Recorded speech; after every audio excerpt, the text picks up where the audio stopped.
everyone, and welcome to the Malthouse Games Podcast, episode number 86. My name is Delton. I'll be your host today, and with me, as usual, is my lovely wife and yellow player, Haley. Howdy, partners. We are here without internet. But we have beer. We do have beer, thank frickin' goodness. I'm gonna go ahead and crack one while we're talking. We've been out of internet. We had a huge snowstorm, as most of the country has, really. Well, really, Texas and Oklahoma have been the biggest hit, and we did not get as slammed as Texas did. Texas is very sad how bad it's Yes. hit them. It's been it's disgusting how bad the situation is. And luckily here in Oklahoma, I guess I shouldn't say luckily, but it's not been as terrible. It has to do with a lot of different factors Privatized power grids. and a place that should never have to prepare for this type of weather than having this type of weather. You know what I mean? But thanks to global warming, in this dissertation, I will. The Exactly. unraveling of the polar vortex, y'all. It's very sad, but Oklahoma's, I think, for the most part, okay. We don't have internet. There were some people, like a lot of people around, had busted water pipes. That's our new state motto. Oklahoma is, for the most part, okay. For the most part, okay. You don't want to keep the one that we have now? Imagine that. Imagine that.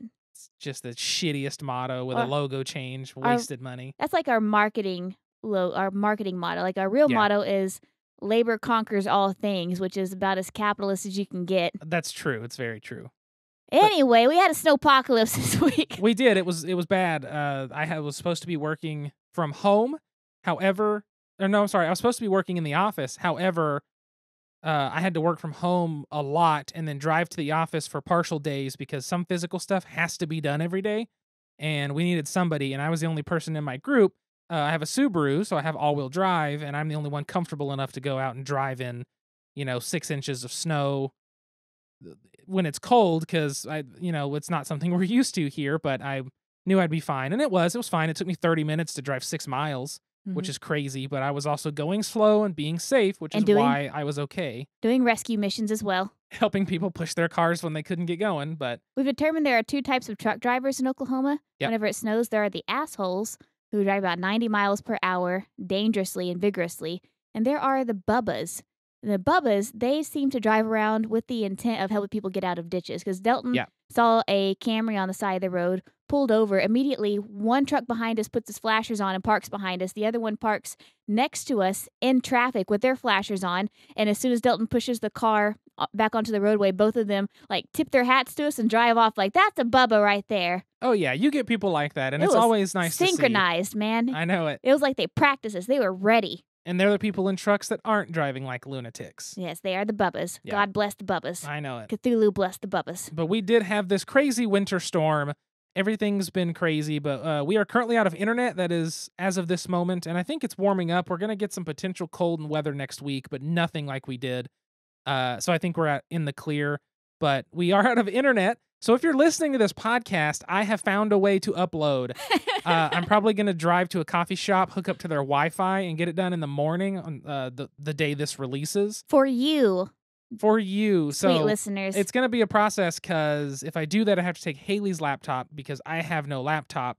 But that also means I'm probably not going to update the website until our internet's back up.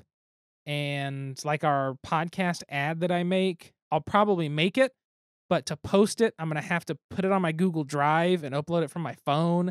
I guess I could upload the podcast from my phone, but our data's going so slow because we've used so much. We're basically just problem solving out loud right now, so please excuse us. We are problem solving out loud. But yes, that's our problem right now, is no freaking internet. Also, if you want to hear this fun stuff, the dryer belt went out again on our clothes dryer. And we went to Lowe's, and I bought a new one, just a generic one. Normally, I buy like the specific part, but the one from Lowe's matched the identical specifications. We got home, and it was too small. Someone put the wrong one in the right package. So we went back, got the correct one, put it on, and for some reason, the motor just won't grab it. I can't figure out why. So we bought a new washer and dryer from the return section of Lowe's. Get this, you can tell that the Lowe's employees were trying to be as, I don't know, PC or polite as possible. Yeah. But basically, they're like, there are certain people in Edmond from a certain demographic Rich white people. Yeah, rich white ladies. Rich white ladies who will buy washer and dryer sets to get them in, and they will be the wrong color, and they will return them. And whenever they do that, Lowe's has to sell them 50% off. And they say in Edmond, the North Edmond store where we bought ours from is one of the busiest ones. So North Edmond is where a lot of the more wealthier houses are, the more affluent people live. And like Edmond's average income is like $250,000 a year. So like it's pretty And good it's for because of Oklahoma. all those people that have moved up this way to get out Yeah. of the major parts of the city. But they said they get like 6 sets in a week where they have to mark them half price. So basically, we spent $1,200 on $2,400 worth of washer and dryer. 2,200 new. We spent 12 because taxes. We spent 11 on it. But I'm so happy with it. I have done, I think, 5 loads of laundry today. Clothes, towels, blankets, sheets. Haven't folded them. Haven't folded them. I've washed them and dried them, though. The first load we did in the washer was white sheets with some bleach and soap. That way it kind of ran some bleach through the system. Oh, my goodness. I have forgotten how nice it is to have new appliances because the washer and dryer we had, they were great. Fantastic. I would recommend them if you needed a washer and dryer that were cheap. I mean, my parents bought them on sale for me when I was... A wee baby 21-year-old. It was my... Let me see, 10 to 11, it was my 11 to 12 year going into my 12 to 13 year of college. And I needed a washer and dryer in the new apartment because the old one had a hookup, but they had a laundromat. So I just used a laundromat. The new apartment didn't have a laundromat and I needed something. And they bought them for like $600 for the pair on a super sale in a small, store. They basically had dry and off. That's basically how simple these machines are. And they worked so good for so long. And Delton's been able to take them apart and like fix them. Like he's as the Lowe's repairman said, Delton's a dying breed. He can take stuff apart and fix it. But you know what? We decided to treat ourselves because we're almost 30. This year we're going to turn 30. We bought ourselves a new washer and dryer, by God. We decided to treat ourselves before we finished our taxes and realized we had to pay. So... Everything's fine. So this is why we're drinking beer this episode. Delton, what do we have? All right, so the first beer this episode is from our friendly Frenzy Brewing Co., which I've talked about and had on before. This is their Cream Weaver, which is a cream ale. 4.9% alcohol by volume in a 12-ounce can. No descriptors. So there we go. Which we did learn that a cream ale is not made with cream or dairy. It is actually cold fermented.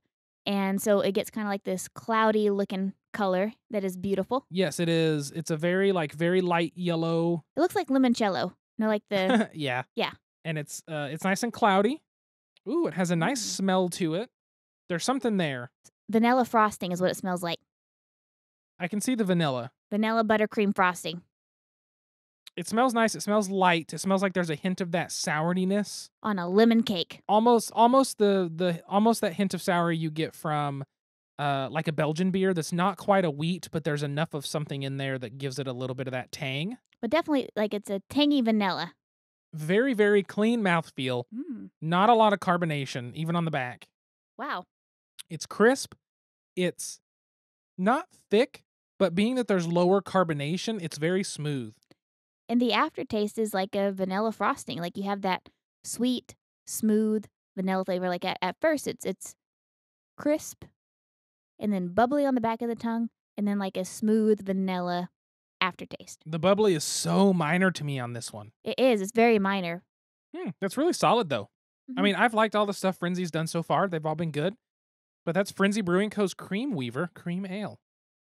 I like that. I'm glad we picked that. You picked that. Whenever the hell it got in our house, I'm glad we got it. So the last thing before we move into talking about the game this episode, we have been rediscovering. So there's an old documentary from 2005 called, I think it was just called Metal: A Headbanger's Journey. Yep. And it's this guy with a master's degree in anthropology who kind of does a short, hour 15 documentary about metal music and the origins of metal and the different phases of metal, and it's always been really interesting to me. Well, they actually did a TV show in like 2010 called Metal Evolution, and there's 11 episodes starting with pre-metal, just the earliest stages of where metal came from, and then it ends with my favorite, which is progressive metal. So it starts with my favorite and ends with your favorite. Basically, yes. And so we are just watching that now because I love metal music, and Haley likes some old classic rock, and early metal influences as well as some earlier metal bands. And so it's been really fun, though. I think it's something worth looking into. I think it's very interesting. The old documentary is definitely now dated, I feel, even though it's still very interesting. I feel like there's so many more voices that could have been tapped, but at the same time, there wasn't much of a budget, I don't think, for it. And it's, it was small. The second one, I think they put out on VH1. You can tell it's produced. You can tell it's much better produced. I mean, it's also years later, but it's on YouTube. You can find it if it sounds interesting to you, but I recommend that. Yeah, the first episode talks about like the origins of metal. So it talks about blues, jazz, and then going into those at Sun Records, early rock.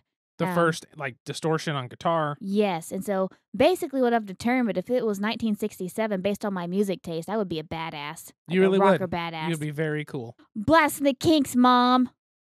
Meh meh meh meh meh meh meh meh. And then my mother would be praying for me, and I'd be like, "This speaks to my soul, my generation." Woo. You get it. It's fine. Yeah. Well, I think with all that being said, let's move to the game. I forgot we had a game this episode. I was like, what are we talking about? Let's just go into our taxes some more. Oh, here's the door. It's straight ahead. It's a game. All right, so the game for this episode is called The Crew, and it's actually got I didn't even pull it up. There's like a colon, Quest for Planet 9, something like that. I'll get to it in a minute. And here's the reason I'll get to it in a minute. We do not own this game. We have not played this game nor touched this game physically. This has been a digital experience that we wanted to bring up because I think it was last episode, maybe the episode before, that we talked about ways to play games online with friends. That's exactly what we did. Our friends, Jennifer and Nick, hit us up and said, hey, you guys want to play games? And we said, we like games. You like games. Let's play games. And so they said, let's play The Crew. And I said, okay, that sounds fun. And then we did. And so I wanted to talk about that game because we had a blast with it. Absolutely. A blast off. Pew! Pew! Space game. I thought that was worth it. Anyway, The Crew is designed by Thomas Singh, illustrated by Marco Armbruster, graphics is by Senseit Communication, editing is Kilian Vosa and Wolfgang Lutke, is how I'm going to pronounce it. English editing edition is Ed Garten. I almost said egg. It's Egg Garten. Ed Garten, Tom Wetzel, and Ted McGuire. It is published through Thames and Cosmos. And let me find here the full title of the game so I'm not a complete noob here. The Crew, The Quest for Planet 9. So I wasn't too far off. The Crew is a cooperative trick-taking game. Now, if any of you are familiar with trick-taking games, the idea of a cooperative trick-taking game is probably immediately intriguing. So a trick-taking game, for those who do not know, is essentially a type of game where everybody has a hand of cards. You're all going to play one card. The person who leads has the leading suit. So if they play, let's go with normal card terms for this. If you play a 9 of hearts, everyone around the table plays a heart if they have it. If they don't, they play anything else. Whoever plays the highest value of hearts wins that hand. And you take it. That hand is called a trick. That's a trick-taking game in its most basic element. There's all kinds of like adaptations and rules changes and variations and Euchre and Rook and Hearts and Spades and Briscola that we played with Kyle that he gave us a deck of. It's that box as playing cards. Yeah, and then I was looking for a hero. What's it called? Oh, yes. Custom Heroes. Custom Heroes from AEG. That was like probably the first one I owned, I think. Yeah. That is a trick-taking game. It's been around forever. Super long time those kind of games have been around. So The Crew uses that mechanic in a very interesting way. So in The Crew, there are 50 different, essentially missions, kind of like scenarios, right? So everyone gets their cards dealt out. By the way, this game plays 2 to 4. I have heard 2 is not good or not very good, but I've heard 3 and 4 both work perfectly fine. 4 is what we played it at. So this is one of those few experiences on the podcast where we have not played a game 2-player. At least not in the pandemic year. And not a game that can be played 2-player. Because generally, if it can be, we have. Yes. For the most part. But anyway. So the way The Crew works, everyone gets dealt their hand of cards like normal. And someone gets designated as the person to lead off the initial hand. And you can just play a hand, your cards are gone, boom, you're good. Well, then those missions start to add in different specifications and requirements for you to succeed. My favorite one has been the ordered numbers. It's so difficult. Excuse my burp there. Please keep that in. I'm going to keep it just because I think it's funny, because it was an impromptu burp in the middle of talking. It is so difficult with these numbers. What it is, everyone has their hands of cards, you're getting ready to play. Then you will reveal these little tiles that give you a color and a number, which corresponds essentially to the suit. The suits in this game are colors: pinks, blues, yellows, greens, rather than like hearts, spades, clubs, diamonds. And so you'll get a card that says, okay, 3 of pink. You're like, cool, you take that. What that means is you have to win the hand containing the pink 3 to succeed your piece of the mission. And if everyone succeeds in getting their numbers, you can move on to the next mission. Some of them, one person has a single mission, that's it. One of them, everyone had a mission, and they could be done in any order. Sometimes 1 or 2 of them are in an order, the rest don't matter. Sometimes all of them are in order. We had one that, was it 3 of them had to go in the order? Yes, and we failed. It was very difficult. We made it the second time we tried. We got to mission number 10, and we've played several of those missions over and over again, like a couple times at least. So it was so interesting, though, because trick-taking, I don't want to talk too much about it because the topic this episode... Spoiler alert! Hint, but trick-taking is one of my least favorite styles of game. It just is. However, this game uses it in such a way, being that it's cooperative, being that you have missions, you have to think about it. I feel like it branches out and does something unique with that mechanic and style of play. One thing that I'm leaving out that I need to specify is you get to communicate something to the other players, but that's it. You can lay one card down. Correct. And you can put your little token up top saying this is your highest one in this suit, on the bottom indicating it's your lowest, or in the middle indicating it's your only one. And that, for each hand, is the only piece of communication you can give for what cards you have. And that makes a lot of this game work again, is that you can't just show your hand, of course. And I feel like that's an obvious thing. However, I'm glad they specify. But having that piece of communication changes things so much, because one of the things I liked the most is when we would all get something. Let's say the mission says I have to win the yellow 7, and Nick plays the yellow 7 and puts that's his only one. It's like, cool, perfect. But then Haley puts down the yellow 2 and says this is the lowest of her yellows. I'm like, well, shit, well, does it go higher than the 7? If I have the 6 in hand and Nick has the 7, I can't win that if we all played yellow. And the problem is, being a trick-taking game, if I play a yellow starting off the hand, everyone has to play a yellow if they have it. So if Nick's only yellow is the 7 I have to win, nobody can play a yellow until it is 100% necessary or 100% capable. Now, what is the term? If it's 100% gonna happen that I win it. Certain. Thank you. Jesus Christ. Put that in your definition book. I need to. If it's 100% certain that I will win it, then it's okay. But something else to consider in the way this game works, being cooperative, if Nick has that yellow 7 and I need it, we can exhaust another color like blue. Everyone play all their blue cards except for a couple people. I could play like the 9. I think 9 was the highest value card. They go 1 to 9. I could play the 9 blue, and if Nick has no blue, he can dump that yellow 7 into that hand, because you can play anything if you don't have a matching color. Everyone else can play whatever they've got, and now I still win that yellow 7. So it takes this weird group think without much communication, but there's just enough to give you hints of ideas of how you can proceed. And, you know, we talked about strategy here and there, and I felt like we just had a good time enjoying it and didn't try to take it overly seriously. Mm-hmm. However, it was just a blast. It was. Like, it has the communication side, it has the process of elimination, it has the teamwork, it has the problem solving, it has the, keeping these orders in your head. And it's really enjoyable game. We sat down to play, and I think it took us, first round I completely bombed because I just did not get what I was supposed to do. But after that, I feel like we had a pretty smooth time. Of course, some of the rounds were challenging. We had to try them over again, but it clicked after the first round. It was a really enjoyable experience. And again, we've never seen this in person, or at least I haven't.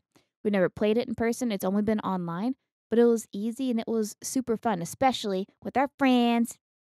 Part of the reason I think it worked so well is it was a tabletop simulator that was scripted. Mm-hmm. So you hit mission number 1, 4 players start the game. It automatically deals cards, puts tokens where they need to go. It helps you manage that kind of stuff almost as if it was a pre-built app or something. And that really helped make the experience, I think, more streamlined, a little faster and easier to get, because then we're not worrying about all these little extra things here and there. And pretty much Nick and Jennifer handled all the detailed stuff of setting it up. So that was very, very helpful for us. But that's the thing. I don't know. It was just one of those games that it's a small game. It's $15, I think, brand new. It won the Spiel des Jahres. I don't know if it won the normal one or the Kennerspiel. I think just a general spiel. I think just the general spiel. And it's simple. It's easy to play. You can sit down and play it with anybody. And even though it's complicated to win, it's simple enough. Anybody could sit down and get it. And I guess it depends on how much if that person enjoys these kinds of challenges. It reminded me a lot of Phase 10. Except you're working together. You're working together. Like that. Sorry, that just popped in my head. It reminds me a lot of Phase 10 because the rules change with every single round. You're having to keep track of the different suits and the different numbers. It's just like a really cooperative version of Phase 10. It's basically what it is. Cooperative and a little more complicated, that is. And space themed, not numbers themed. That's true. It is space themed. But yes, it's just a very neat game. I think one of the other things I want to say before we move past it is this is one of those cooperative games that people cannot quarterback. Yes. You could be that person and you could obviously we talked about so we probably need to figure out how to do this, don't we? And we agreed with the strategy of how we're approaching the hand. And especially at the beginning, the first few rounds, Nick was really good about saying, oh, so we can tell by that Delton has no blue in his hand. And so... yeah, it helps us kind of keep track. Yeah, it helped us keep track, especially whenever we were just learning the game. But like Delton said, it's really difficult or really impossible for someone to be like, you should play this. Because they don't know. They can't see your hand. They don't know what the other players have. Yeah, there's so many factors in play. But it's really neat. And there's all kinds of other rules in the game, too. Like I said, there's certain numbers you have to win. Then it has to be in a certain order. One of them was somebody can't win any of the hands. And there's all kinds of things like that. I guess the last thing I'll say, trick-taking games have trump cards. In this one, they're rockets. A rocket will beat anything except for a higher value rocket. So it's kind of its own suit, but you can only play it by itself or when you have none of that suit that's being played that started. So yeah, there you go.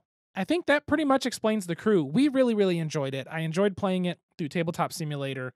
It's a simple enough game that everyone can jump in and play, but it's fun, it's cooperative, it's challenging, and to me, it takes what trick-taking games do and truly makes it fun. Yes. So, Delton, before we get into why you really hate trick-taking games, let's have us another beer that is on theme, on brand, and on our minds. The second beer for this episode, after a long pause I'm going to cut out that y'all can't hear, is from Big Sky Brewing Co. from Montana, USA. I love that that's how they put it on the can. This is Space Goat Pale Ale, and there's a picture of a goat with his horns, and he's in a spacesuit. And it says, make water fun. Where do you see that? On the back of the can. We make water fun. We make water fun. All right. They ain't wrong. It is 5% alcohol by volume in a 12 fluid ounce can. There are no flavor descriptors, so we're going to move past it. However, I love this frickin' goat in this costume. His little gloves are around his, I can't think of what they're called, hooves. Hooves. And then he's got a gun on his hip, and then on his badge on the side of his arm has like a cow skull or a curved horn skull, and it's 3-7-77. I wonder what the significance is. I'm going to say it's their area code. Significance. 3777? Oh. I thought it said 377. I'm sorry. No, 3-7-77. I don't know. I don't either, but it's a really cool can. I'm excited for the picture of that. Oh, God. Oh, God. Oh, God. Red alert. The beer is overflowing. I repeat, the beer is overflowing. Jesus. I started the pour to just stop it, and my pour is nothing but foam right now. It's almost impressive. In the words of Andy Bernard, beer me. All right, so this beer stole all the carbonation from our last beer. It seriously did. Look at that beer. It's all head. Oh, my God. By the way, one of my favorite things, since you're referencing The Office and Andy and his beer me, is when he says, beer me that CD. Yeah. And you're like, okay. Beer me, excuse me? Will you hand me my water? Yeah, beer me that water, will you? Dalton has poked his finger in the foam and is making little swirlies. Trying to get it to go away. I mean, it's working. I don't know how efficient, but it's working. Do do do do do do do do do do do do do. We're halfway there. Okay, we're good. We got enough foam down that I can drink from it now. Yeah. Without getting a face full of foam. All right, so what kind of beer is this again? That's the name of your metal band, Face Full of Foam. Face full of foam. This is a Big Sky Lame. beer. You're lame. No, what kind of pale ale? Pale ale. Trying to kill time. 37. That must be somebody's birthday. 3777. Maybe so. So it's pretty hazy. You can't see through it. It has a very thick yellow color versus the last one. So it's a very. Is that a good descriptor? Thick yellow? Yeah. I thought so. It looks like a one of those honey cough drops, or like a Werther's candy yellow. Nailed it. I'm just gonna say, from having watched an 8.5-hour masterclass series by Colonel Chris Hadfield, that this space goat would totally be dead if you were wearing this outfit. He's a goat, so.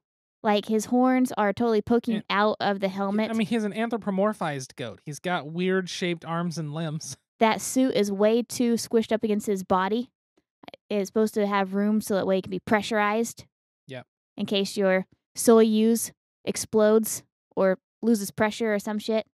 So this goat would be toast. Not a space goat. A toast goat. So the beer smells good. It smells like a pale ale. It has that gentle hop profile. It does.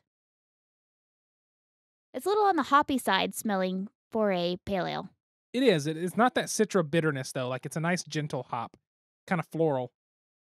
You can taste the carbonation in the front and middle. It tones down, I feel like, on the back. It's a little thick. Almost the way it spreads, it almost leaves a little behind on your tongue. You know what I mean? Almost like I almost want to say banana-y flavor. But that's not it. It's a flavor I can't quite describe. I'm really bad with flavors. See, it's almost herbal to me. Well, that's what I said. Like, the hops smell kind of florally. Yeah. And that is kind of the taste, too. It is like it's almost like a really light herbal tea-esque element in there. You ever, like, this might sound strange, but you know those, like, yellow dandelions, the ones that, like, bust through concrete? The little bitty yellow flowers you can eat?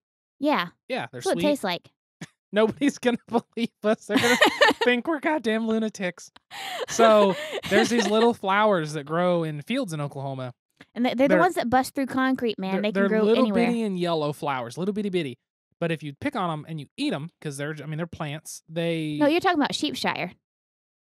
The little yellow flowers with the little clover-looking things? Yeah. I'm talking about, like, the yellow weeds, weed flowers. No, I'm not talking about that. I don't eat those. Not even once? Nope, not even once. Well, that's what this tastes like. From the one time 5-year-old Haley decided to experiment. But yeah, I can pick up some sheepshire in this as well. The sheepshire, I guess that's what it's called. They're these little yellow flowers you can eat, and they're super sweet on the inside, and they're so good. Yeah, I mean, don't trust us when we say what you can eat and can't eat. I mean, we haven't died. We would have to show you in person. Don't just go out and be like, yellow flower, eat it, yay. Like, I can show you how to make, like, aspirin from plants, but I'm not going to describe it on here because I don't know my trees. I can just look at them like, that's an aspirin plant. But yes, this does have that, like, I'm eating a nice flowery. Yeah. That little bit of floral, a little bit of sweetness. I feel like this is a lot going for one beer. They're like, excuse me? Yeah, so next time you see some flowers busting out of the concrete, just take a bite and you'll have this beer. No, you're not a goat. Space goat. Maybe that's where they get the name from. Maybe so. They're like, you know what? Goats would eat this flower. They would. Let's make a beer in honor of the goats. Well, I like Space Goat Pale Ale. That's pretty good. To the goats. Big Sky has always done some pretty decent drinks, in my opinion. I don't know the last Big Sky that we had. I have to put it on the spreadsheet still, if we've even had one on the podcast before. I try to stay with local so much. Mm-hmm. Even though we branch out a lot, I feel like I try to come back to local. Home. Back home. Oklahoma. Because Oklahoma is mostly okay. Mostly okay. So the topic for today, I feel like we've been in the topic section now for an hour. In our defense, like, every day's looked the same for like the last 10 days because we've been snowed in. Yeah. And there's no boundary between like work and home in the age of coronavirus anyway, and being snowed in, you're like not leaving your house for forever. You're just like, time is a myth. Time's not linear. It's just the man that tells you so. So we're just going to apply that logic to this podcast and say that we've stayed on track this whole time. I'm down with that. Okay, so the topic de la episode, Delty. Hey, what can I get you? I'd like a topic. Any special way? Make it a top shelf topic. Coming up. Enjoy. The topic today is just simply to talk a little bit about trick-taking games. So I know I gave a descriptor of what a trick-taking game is when I started talking about The Crew, but for the life of me, I can't find a single solid, real and cited reference as to where the hell the term trick came from for trick-taking games. Because the hands you win, everybody plays a card and somebody wins that hand, they call it a trick. You take the trick. You win the trick. You win the hand. Why is it called a trick? I have my hypothesis, and we will get to that. We will get to that, but it makes no sense. Can't find anything. But apparently, trick-taking games have been around forever and ever and ever. I guess there is the very early version I guess there's somebody in England who is like a card game and board game history person. He was born in 1939. He says that the original card games were basically from China, China invented paper, so that makes sense. And they traveled through the Middle East and, Eastern Asia, over into, I think Spain was one of the first ones. So I think it came through that direction, spread out into Europe, whatever. And we had card games. And one of the first earliest versions was in Germany. And I can't remember if it was the 1400s or the 1600s. One of those two. But trick-taking games have been around a long time. The technical term is a long-ass time ago. Long-ass time ago, we've had trick-taking games. They're a version of game, like I said. They are generally, I consider, one of my two least favorite style of game or style of, I don't want to say mechanic, because the crew feels like it uses the trick-taking mechanic. It's not a trick-taking game. Does that make sense? The cooperative nature of it takes over the full game style. Yes, because no one person is taking the set of cards. Yeah, it's like you do to win, but yeah, it's not you doing it and then saying, look at me, I won the most, or look at me, I get the most points or something. So I feel like it uses it more as a mechanic, more as a way for the players to cooperate versus a true trick-taking game, which is just, this is all the game is I'm trying to win the most things. So I feel like there's a bit of a separation there. But my two least favorite styles of games, I know we try not to get negative a lot on this podcast. We try to say positive because it's more fun to talk about positive things. However, we're going to talk a little bit about negative things. For you. For me, my two least favorite styles of games, trick-taking, dungeon crawling. Don't get me wrong. Dungeon crawl video games, RPGs, awesome. Dungeon crawl board games, I've always played them. I've always had fun with them. Obviously, I have fun with all the games I play with people I play with. But I don't think I own the original Mansions of Madness, which you could consider probably a dungeon crawl game. But that's pretty much it. Let the record show that Delton did not say that he hated charades games. Charades games? Yes. Oh, no, I won't do that either. That's a different story, though. But trick-taking games, there's something about them I just don't enjoy. And I don't know if part of it comes from the simplicity, which is possible. It's you have a hand of cards, you're playing a card. The one that I liked first was Custom Heroes, and I liked it because you're modifying those cards to have a ridiculous one. Your 10 is now a 15. No one else has a 15. Somebody has a -2, something stupid. They're all over the place with these different abilities and stuff, and I just found that to be interesting and fun. But it wasn't the style of game, it was the rest of it that I liked. So that happens a lot, but trick-taking games are one that's just been around so long and people love them because they're a sit around the table and chat game. To me, that's what they are. When we play Briscola with Kyle, it's not the game itself that I find to be super intriguing. It's the fact that we're all playing together and laughing and having a good time. Yeah. So I feel like, obviously that's the key to enjoying anything, especially if you're not a big fan of it. But that's how I approach this. But like I said, the crew does it differently in my brain. See, and I approach trick-taking games like the complete opposite. Mm-hmm. Because for me, whenever I play a trick-taking game, something like Custom Heroes or like The Crew, I am I can engage with other people at the table. Of course, we can play and joke and have a good time.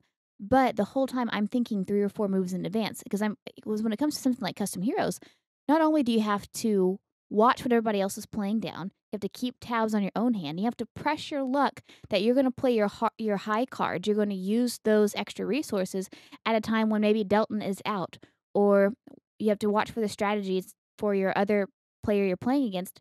Okay, they're using all of theirs way up front. If I wait, 2 or 3 hands in, then I'll be able to play this without being opposed.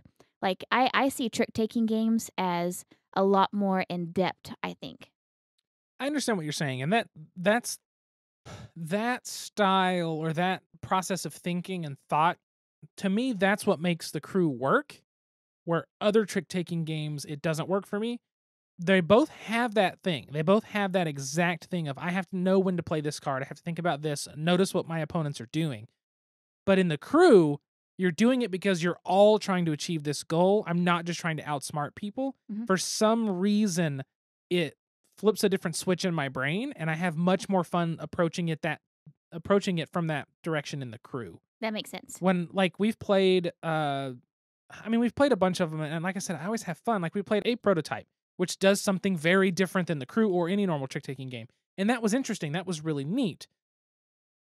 It's one of those things, though, with that one, I like having to think about those things, but I think for me, it's hard to think about those and kind of figure it out, and maybe I just don't enjoy it.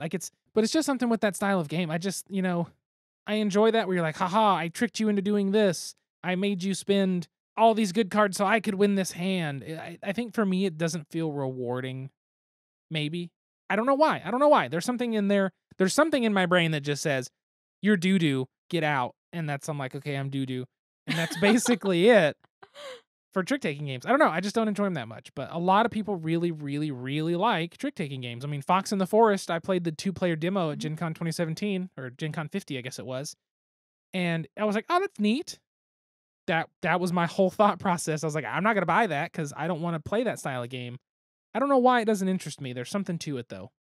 I think for me, it's the combination between the pressure luck and the long-term planning and the watching the other players. I think they just keep me engaged. Yeah. And so I find that's why I loved Custom Heroes, because we demoed it at Gen Con 50, Yep. and Dalton was like, oh, this is fine. And I freaking loved it. And that was, I think, the first game that I actually bought, or that I said we need to dedicate money to buying at Gen Con 50. Maybe so. Because I just loved it. And so for those, it's simple, and yes, you can take these games and just play them at the table with your family and have drinks and not really be invested in them, or you can be really invested in them and you can watch the other players and you can approach it from like a pressure luck, bide your time type of perspective. Yeah. And I think you can make it as engaging as you want, and you can make it the least engaging as possible too. Like, you can choose your level of engagement in the game and the game still functions. Like, you could be totally invested in planning part of this game, and I could be completely aloof, and the game's still gonna go.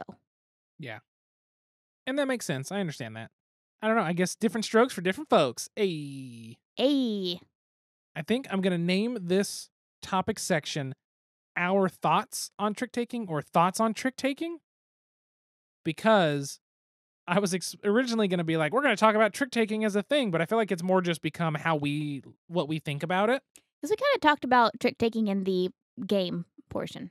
A little bit, yeah. It's just one of those things. It's tough, to figure out. I don't know. It's a topic. We're here. Woo! Games. So, I think that's everything with the topic. Anything else about trick-taking games? Where the hell does trick come from? And now, join us for a Malt House Games podcast special pint-sized question. So the question for this episode, as Haley basically just asked, where do we think the term trick from trick-taking games comes from? Would you like to go first? I would like you to go first, because I forgot my answer. Okay.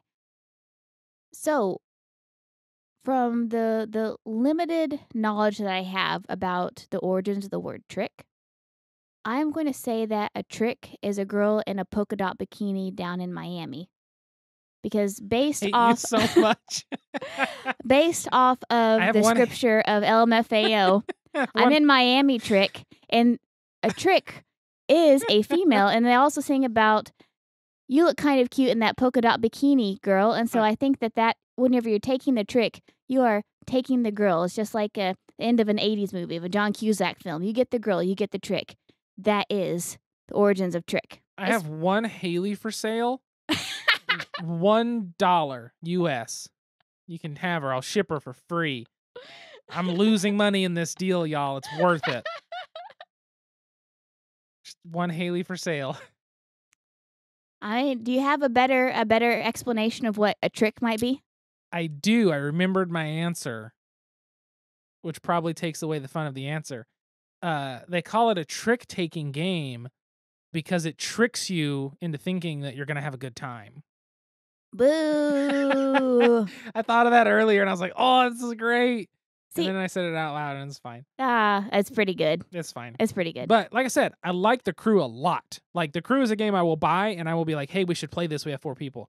Hey, we should play this. We have 3 people. Hey, we should, because it's a great game. But all the other trick-taking games, for the most part, if I don't already own it, good luck. Can I make a confession? Sure. I thought that trick taking was trip taking until like last year.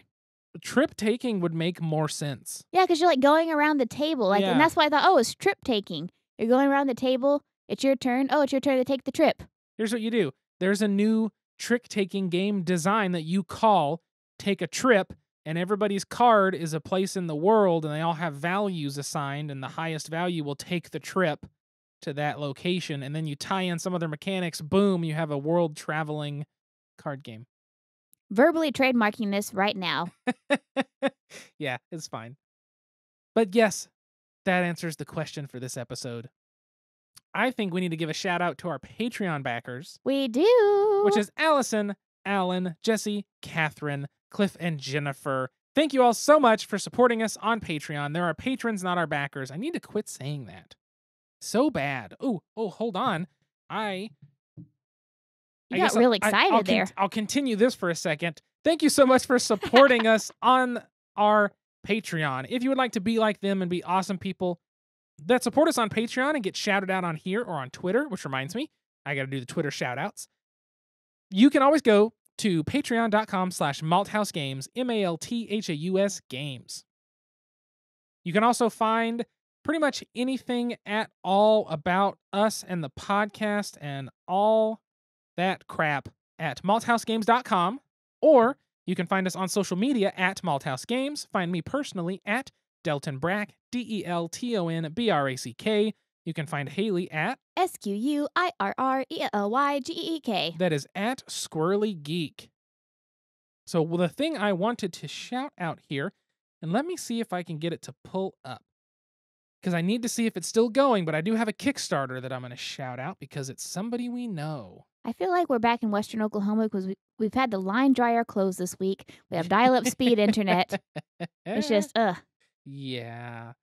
Okay, it is. So, on Kickstarter, if you ever listened to the Tuesday Night podcast, he had the B team, which was if Alan and Sean couldn't get together and do the podcast, they would have the B team come in, which was Logan, Will, and Greg. And they are all fantastic people, and they all do different things all the time. But Logan, Mr. Logan Jenkins, has a Kickstarter going right now called I'm Sure You're All Wondering Why I've Gathered You Here.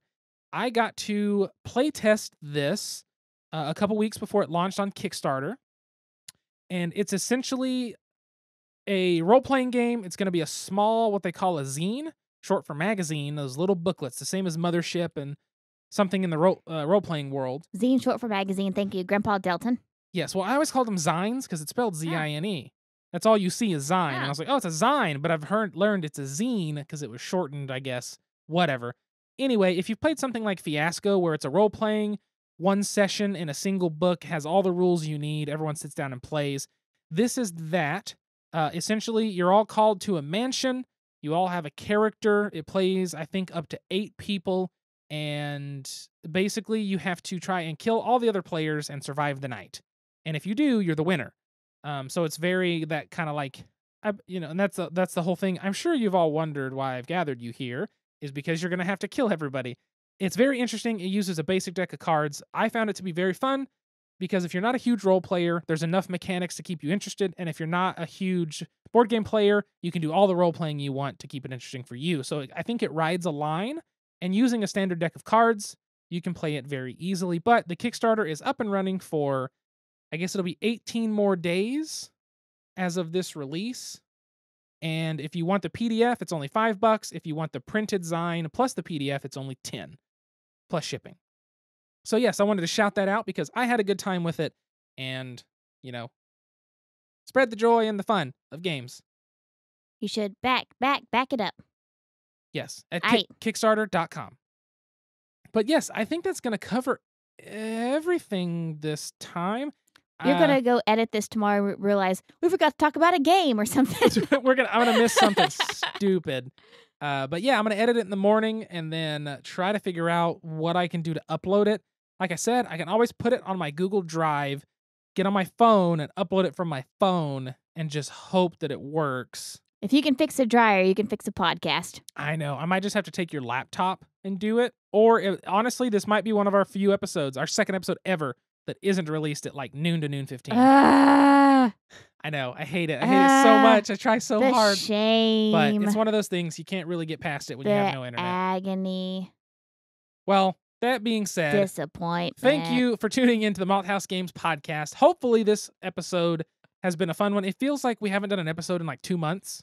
It does. I don't know why it feels that way, but it feels like all these things. I feel like I'm all over the place. I'm rambling. I'm missing stuff. It's because we haven't left our house in 10 days. It's friggin' weird. So thank you for tuning in and listening and putting up with all of our bullshit. That's basically what I want to say here. Yeah, follow us on social media. Give us a like, share, and subscribe. It helps us out a lot by showing people, hey, we've got stuff and you might like it too. That's basically how I feel. And that's our new tagline. Hey, we've got stuff and you might like it too. I'm great with taglines. Speaking of taglines, until next time, sit back, relax, grab a drink, and play some games. We'll see you folks later. Goodbye. Bye.